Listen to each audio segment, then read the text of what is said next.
welcome back to another section of Accounting Imbalances How Do I series. My name is Emily Porter, and I'm a college student like most of you probably are. And today we're going to be talking about how to send an email to your professor and how to do it very professionally in a way that will probably get you what you're looking for. So to start, we're going to go ahead and look at a draft of an email. I haven't written anything on here, so it's all ready for us to get started. The first thing you're going to do is you're going to address your professor. And you always want to go super formal with this, especially if it's the first time you're emailing them. If you've sent several emails in the past and you know their preferred title, you can put it in here.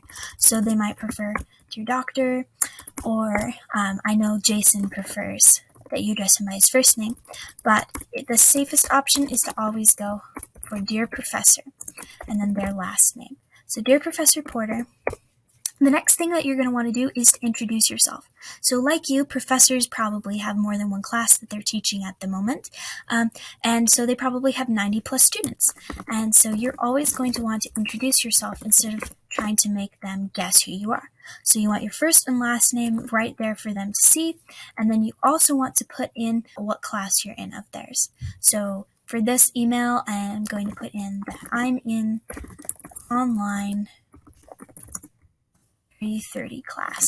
This tells him what section I'm in and also what class he should be looking for my name in. The next thing that you're going to do is tell them why you're emailing. You don't want your professor to try to have to look through your email to see why you're emailing them. You want it to be right there. So I'm going to tell him that I have a couple quick questions about case 2, which is due next Friday. This gives him the specific assignment that I would like his help with, and also tells him a little bit about the assignment just in case he needs any more information on it. The next thing you're going to do is put in the questions that you have, and because I didn't want to make you watch me type it, I have them all written out here. But don't worry, we're going to go over it so it's not just a giant block of text. So of course, we're going to start with the first, so he knows that we're moving into the question part of it. And then we're going to ask if he's heard anything from Shelby Doe, who's our assigned partner for case 2. Again, we're referencing a specific person so that they don't have to look and see who our assigned partner is, but they know right away. And then again, the specific assignment. Then we're going to ask our actual question. When you ask a question, you want to include 2 things. You want to include what you need help with, and you want to include what you've already done to try to fix it. So for this part, we've reached out to her about the assignment but haven't heard anything from her, and we're still concerned that she won't be available for the deadline. This is the problem and what we need help with. We haven't heard anything from our partner, and we're concerned that she's unavailable. This part up here is what we've done to fix it. So we've tried to reach out to her already. We have done this. This is what we've done to fix the problem. So they know that we haven't just not done anything and hoped that she would just reach out to us first, but they know that we've done something to try to fix the problem, and now we're asking for their help. And then we have our second question, which is we've been reading over the instructions for case 2, but we're still lost on how to start. Do you have any tips on how to format the Excel portion? So again, we have our specific reference to the assignment. If this was a different assignment, we would reference that. So maybe we were looking for quiz 4, but we are still looking for case 2. And then again, we have our problem. The problem is that we are lost on how to start our Canvas assignment. And we also have in here what we've done to try to fix this. We've been reading over the instructions for it. This tells Jason that we have not just skipped over the instructions, but that we kind of know what we're supposed to be doing. We're just a little lost on it. This will prevent the professor from just emailing you back with like a link to the instructions for the project, which they might do if they think you haven't read over it already. So here's what we've done to fix it. Here's the problem, and then here's a specific question for them to answer. This will make sure that we get exactly the information we want and that it won't be difficult for them to get us the right things that we need. The last thing that you need after you've asked all of your questions is the ending of the email. You always want to thank them for their time. You can say thanks. You can say thanks so much. You can say thank you. This is the one I usually do, is I say thank you so much.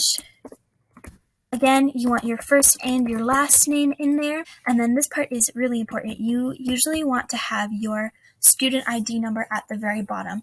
This is especially important if you're asking about grades, if you're asking to be put in a different section, anything that's going to require them to look you up in the database.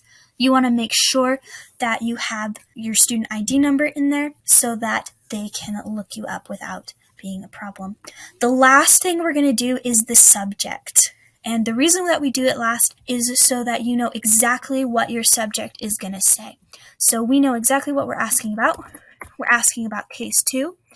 We're asking about our partner, and we're looking for the formatting issues. So that's our subject, and we're ready to go ahead and send that off. And so that is how you send an email to your professor. We'll see what he says about it. As a professor, I deal with anywhere from 40 to 150 students a semester, which can very easily translate into dozens of emails a day, which means that it is very easy for me to get lost, confused, or frustrated as I deal with emails that aren't written well. So the advice that Emily just gave you really makes my life easier, and because it makes my life easier, it will make your life easier. Let me show you what I mean. Let's take a look at a couple of emails that could come in on any given day. One of them is the one that Emily crafted so carefully. And the other one, well, let's just say they didn't follow all of Emily's rules. Let's start with what Emily sent. Oh, thank goodness. She tells me her name. She tells me what class she's in, which is awesome because I usually have 2 or 3 different sections all doing different things at different times with different projects and different assignments. And until the end of the semester, I don't remember which student is in which class. So especially early in the semester where I'm still getting to know names, it's really nice to be told specifically what class we're talking about. She's also told me exactly what assignment she's got questions with, when it's due, so I know that she's thinking in advance about this assignment. And she's told me exactly what her problem is. So problem 1 is that she's got a partner who hasn't responded back to her, even though she's tried several times. By the way, that's really important to know what she has already tried to do. Because if I think that you're just sending me an email hoping that I will somehow magically solve your problem without any effort from you, I'm probably not going to do more than just respond back. Maybe you should try to work this out and then let me know if you still need help. And then her second issue is she doesn't even know how to start on the project. So when I read this email, I'm going to be as helpful as I possibly can because I know what class she's in, so I can easily pull up my own notes so that I can respond well to her. I know she's working on her own, and I know exactly what her question is. All right, let's take a look at the other email, which, believe it or not, is actually about the same kind of problem. Hi, Jason. It took me a while to find your email in the Canvas course, but I finally got to it. I know the project said to reach out to you if I needed help. I tried to reach out to Shelby, who I was told was in my group, but she hasn't gotten back to me at all. I was just going to ask you for some tips if you had any to complete my planning for it. Thanks. Gah! This is the kind of email that drives me crazy. I don't know who this person is. I don't know what class she's in.